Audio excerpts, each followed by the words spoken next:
My name is Stephanie Carlin, and I am a school board member, a mother, and I teach seniors how to use technology.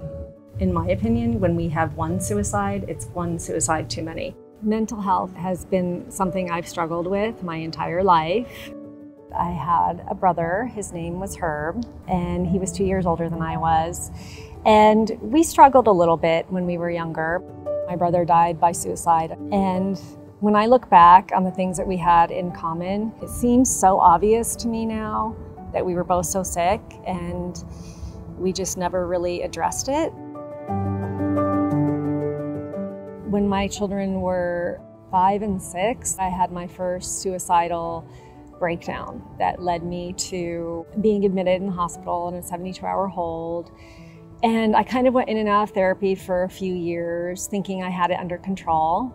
I ended up at a point in my life where I was making a lot of bad decisions, and I was just in such a debilitating place that I knew I needed help. I checked myself into the inpatient program in Oconomowoc, and I stayed there for 5 days, and they had recommended that when I go home, I enroll immediately in the outpatient program.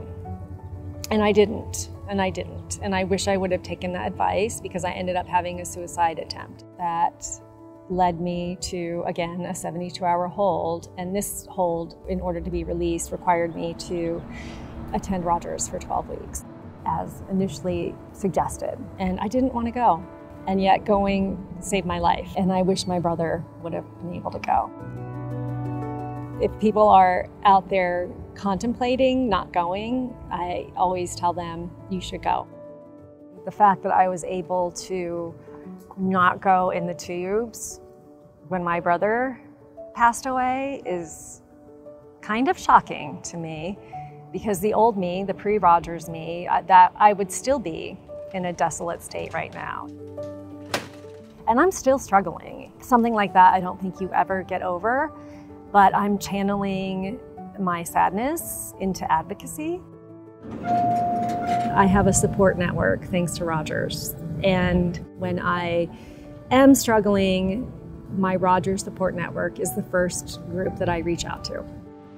I'm constantly a work in progress, and life is messy, and you're gonna have another bump in the road. And at first, when you first hear that there's no cure for depression, it's depressing. Why bother then?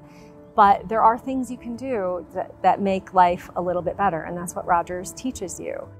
I want to help other people. I want people to know that they're not alone, and depression and anxiety affect everyone, even school board members, and even probably people that you work with that you don't even know that they're struggling. And to create some kind of world where it's okay to say that I have mental health issues and not be ashamed and embarrassed has really helped me immensely.